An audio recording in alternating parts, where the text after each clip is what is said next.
Hello, this is Cześć Portal Games, and today's vlog is very short because I am super busy and I will speak very fast and with Polish accent. We start!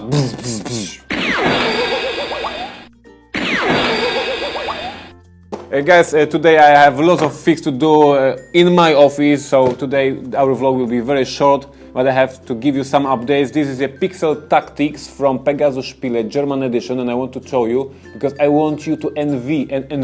How you pronounce envy? Envy. I have no idea. Look at these cards, because German language is a huge language, and they need the huge cards to put the whole text on the card. This is how you play Pixel Tactics. To play this game, to put these 9 cards on the table, 1 player, and 9 cards, second player. You need 2 tables to play this German version of the game. So, if anybody in States complains about small font in some games, just imagine Imperial Settlers on such cards. Come on, guys. This week we received photos. People make photos and people print them and they send us to us. This is Imperial Settlers in the adventures with greetings, by the way. And they visited the Polish mountains called Bieszczady. Focus, Bieszczady. Bieszczady, with a brilliant name, right? And they visited Bieszczady, and this is their adventures. Thank you for this. If you guys are visiting different places in different parts of the world, please make photos. You can just take these 2 small cute meeples with you to adventures, have them in your pocket, and then visit different places. Make photos, send them photos, and we will have fun, and we will present your photos in our vlog. And yes, he just went up.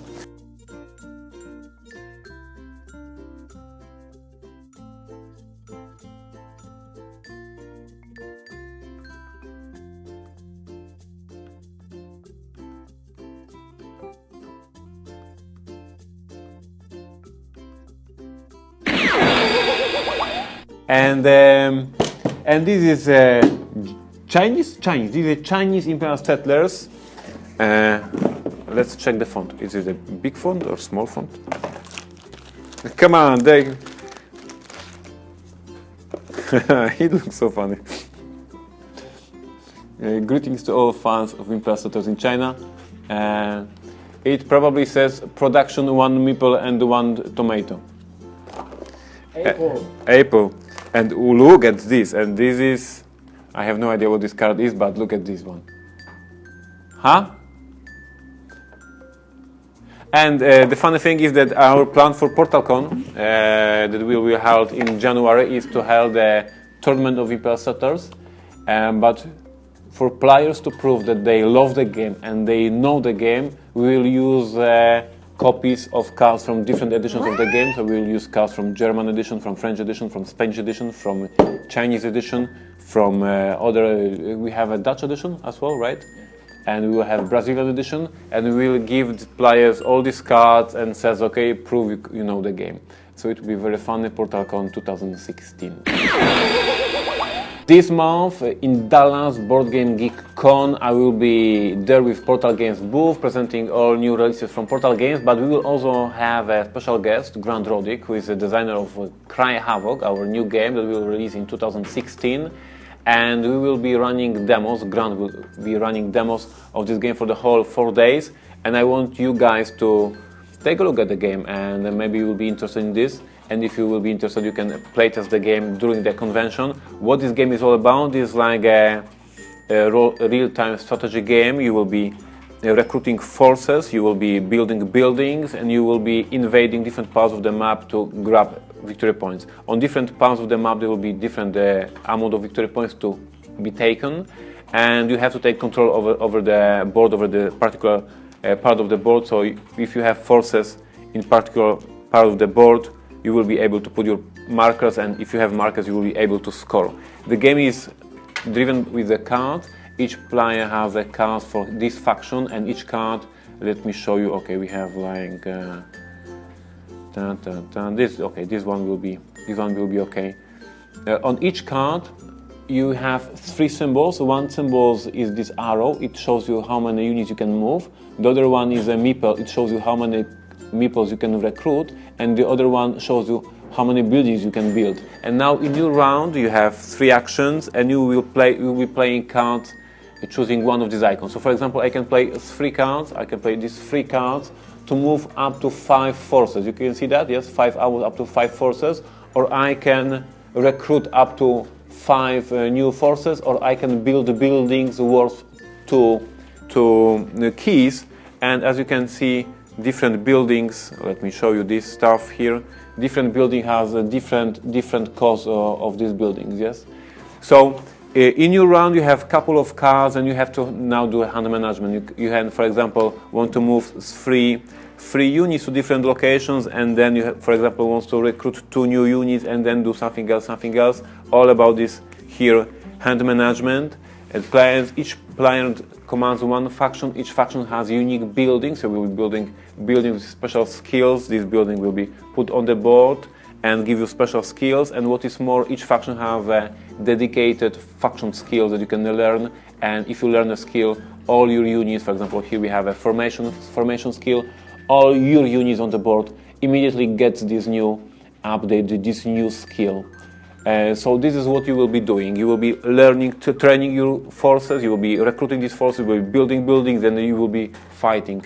In the next vlog I will show you about the hand-to-hand combat system, which is very interesting, the game.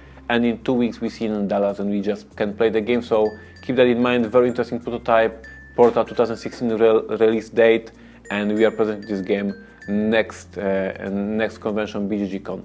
Stay tuned. And now we are in a Askboardgames section. Just to remind you, you can use Twitter, use hashtag Askboardgames, and ask me any questions. And from these questions that are published on the Twitter, I choose 2, 3, 4, depending how much time we have to answer them. And I answer them live here. So let's start today. Sean G asks, would you consider making a game about cows? These are very interesting questions. Of course, you guys know that I like to doodle cows in the games or in the books and all the pieces of paper. Actually, I had a prototype of a game about cows, and it was never published. The concept was very simple. The alien race wants to invade Earth and sends forces to kill everybody, but for no reason their intelligence, their spies made the mistakes and think that cows are actually inhabitants of Earth and start killing cows. And players try to save the cows and fight alien invasion. It was so super stupid that I never published it. So maybe in the future, but no cows prototype working so far.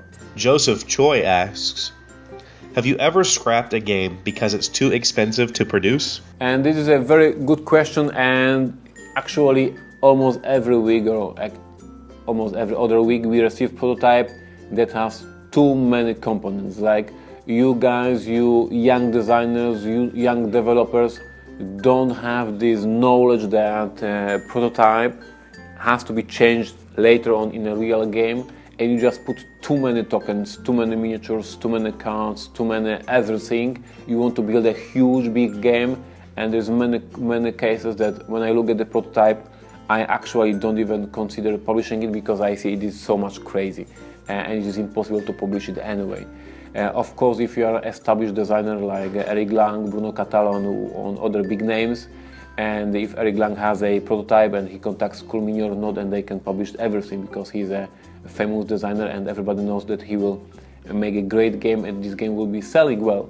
But if you are a young designer, if you are building reputation, if you are building your name, please design something small, design something that has not many components, because most of the publishers will be afraid of investing so much money in so much component for the guy who has not established name yet.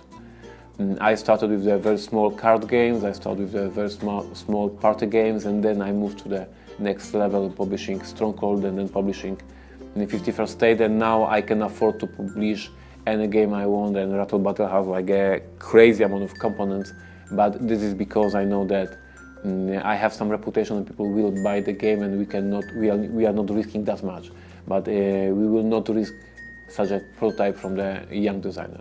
So young designers think about components, try to lower the number of components in your prototypes, because I do refuse to publish a game sometimes because it is so many components. Thank you for the questions, guys. We stay in touch. See you next week. I have to go back to work, so we stay in touch in Twitter, Facebook, Instagram, and all other channels where you can find me. Have a good weekend, play games, and bye-bye. Hey everybody, it's Chevy. Welcome back to another week on the web. This week has been a little slow. We had an article from Ignacy on developing Tides of Time, and that's pretty much it. That has given me a lot of time to do behind the scenes work that was necessary, like updating image galleries, rulebooks, links to the store, adding some buy here buttons, that sort of stuff. So I've had quite a bit of time to do things that if you dig around on the site, you'll find. That being said, let me know in the comments what it is you'd like to see on our website as far as information for our products goes. I'd like to keep the product pages fresh with new information, new downloads or pictures or whatever it is you want to see. So let us know what that is and I'll get to working on it. Until next week,